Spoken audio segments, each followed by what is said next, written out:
Alright, so I'll try and keep this kind of quick, but about about 6-ish years ago at this point, I told myself that I was going to play through all of the Metroid games. And since then, I've kind of failed miserably at doing just that. And because life sucks, and then you die, I've decided that I'm going to restart my journey through the series. And I might be chasing nostalgia just a little bit, so maybe forgive me for that. But there's something about Metroid that's always fascinated me. Something I've never been able to put into words until just recently. And when I was younger, these games used to terrify me, give me nightmares. But now, I find I have a kind of, I suppose, an irrational admiration for them.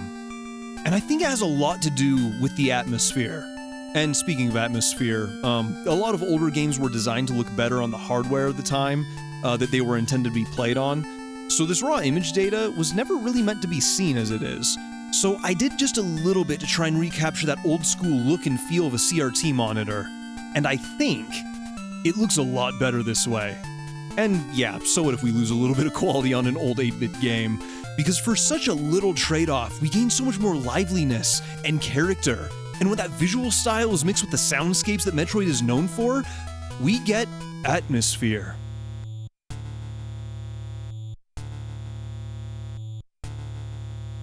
So, yeah. Also, I'm not gonna lie, I kind of just wanted to listen to that intro music. I love the sound design in these games, even the first one. But let's go ahead and jump in. And actually, speaking of music, this.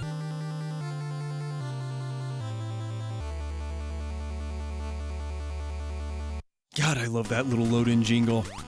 It's probably one of my favorite sounds in all of Metroid. But speaking of favorite things, one of the things I want to do is I want to talk about a lot of the things I like about these games. And I really want to focus mainly on, I guess, just the game at hand. I don't want to focus too much on the series in general, just because I'm kind of trying to live a lot more in the moment. Not just in these games or while recording or anything, but just in life in general. I kind of want to make a habit of it. But one thing I love about this game, and I realize this might sound kind of a little backwards, but this game doesn't have a map. If we pause the game, it just freezes everything. And again, I realize that sounds incredibly backwards, at least compared to like a lot of modern games. But the handbook for this game that it came with, it gives you like a couple pages to actually draw your own map. So kind of in the spirit of that, I basically drew my own map, just on some scratch paper. But I kind of want to mark off the items I get, and, the bosses we take down, all that kind of stuff. And actually, speaking of, I did grab the Morph Ball, so give me a second. And there we go. We've got the Morph Ball. But beyond my occasional ramblings about some of the stuff in this game, I'm going to be trying to get through it kind of quickly, just because I don't want to, I guess, be here forever. Or at least, have a recording that's just a lot of me babbling about nothing. So, we're gonna go get the missiles because we need those in order to open all of the item doors. So, let's grab that and I'll see you in just a second.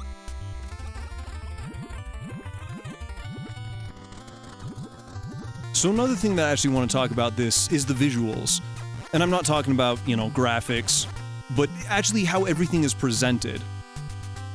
Visuals. And one thing I think this game does incredibly well is its use of backgrounds. Or I guess background, because, well, when I said that, you're probably thinking, what background? It's just a giant black void. There's no actual, background. But that's exactly what I mean. Because this game uses a very clever use of nothing to kind of paint a little bit more of a picture. Also, just because we're on the topic, these missile tanks, in the raw data, it looks like a seizure warning. Just something that's lurking, waiting to catch some poor victim off guard. But with the effect, it looks at least a little bit more bearable, a little less offensive, I suppose. But again, with that CRT effect, the way that, the colors bleed out everywhere, or I guess you just call it bloom when it's, done intentionally, it kind of creates a unique feel. The way that the colors just bleed off into the void, it makes this game feel so much more vast and oppressive, like no light will ever illuminate all of the darkness. It makes the world feel so much more cold and hostile, but I really think it lends itself incredibly well to the overall tone of this game. Anyway, now that we have the missiles, we're gonna do a little backtracking and go grab the long beam. So again, see you in just a moment.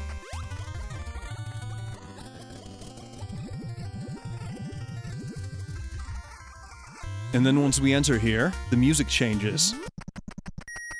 We've got that very cold sound, that kind of robotic sound.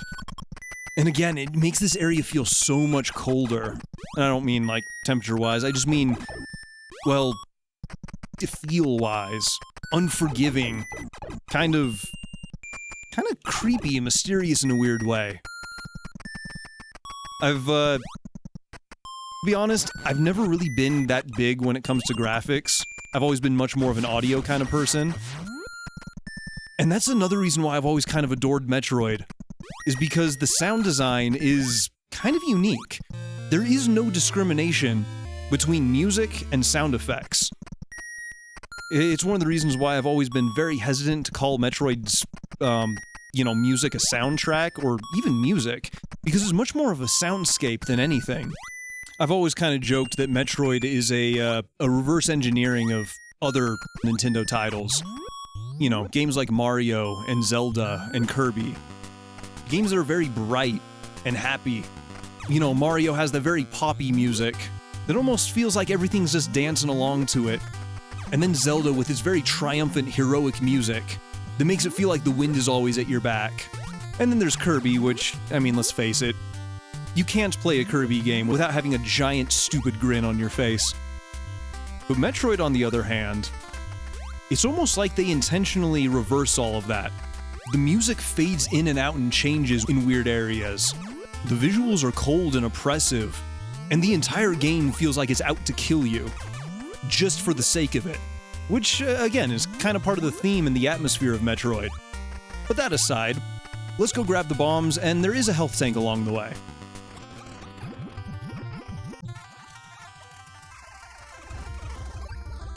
And there's the energy tank.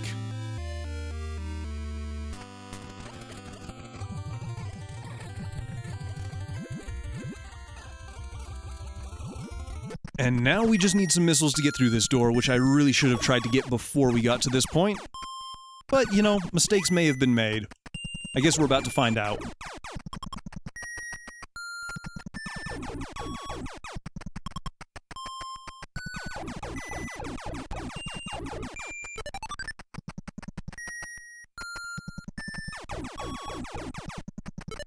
Alright, cool, we got enough missiles. I feel like we got really lucky with that. Because sometimes this game just decides that you're not getting missiles ever again.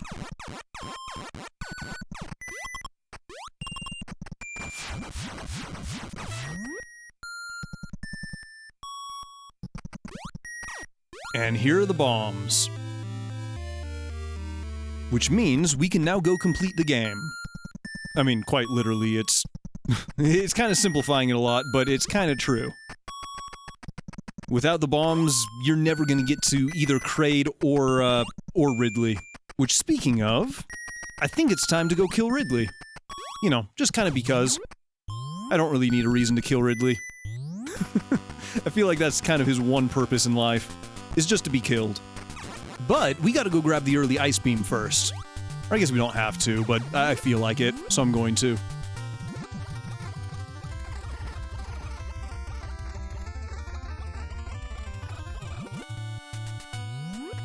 So I think it's right here. If we put a bomb there, yeah, there it is. So yeah, we kind of got that little guy there, just kind of letting us know that, hey, there might be something down there, although we do need missiles again. It's kind of the only thing that sucks about not having a lot of missiles, is you're very reliant on enemies dropping them, which sometimes they just don't like to do. Ooh, missiles. Okay, sweet. Oh, more missiles, alright. Alright, buddy, you want to be a hero? You do not feel like being a hero.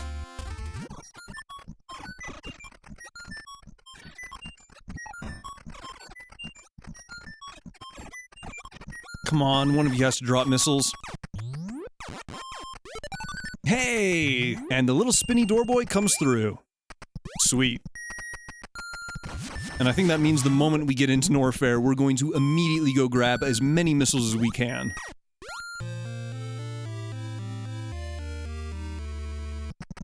So, now that we've got the Ice Beam, I guess let's go do that. And then I think if I remember right, I think it's 13 beats, so let's see. 2, 3, 4, 1, 2, 3, 4, 5, 6, 7, 8, 9, 10, 11, 12, 13. Perfect. Yeah, so there's just like little timing things like that that you can do to sort of, I guess, get back up. At least, you know, without the high jump, that is. And they can kind of smooth out the game just a little bit. But the greatest power-up that the game can give you is simply knowledge of how it works. It's kind of the reason why in the past I've always talked about how the very first time that you ever play a Metroid game, it's kind of unique. It's an experience that you'll never get a second time. Just because you don't know what you're doing, you don't know where you're going, you're gonna get lost. Oh god, are you gonna get lost? But after that first experience, it's something you can just never quite get back. Or, you know, at least until you, play a game that you haven't played before, which there really aren't that many. Actually, I quite literally have them all sitting on my desk right now, and there really aren't as many as I thought there were. Actually, I think I've played the majority of them at this point.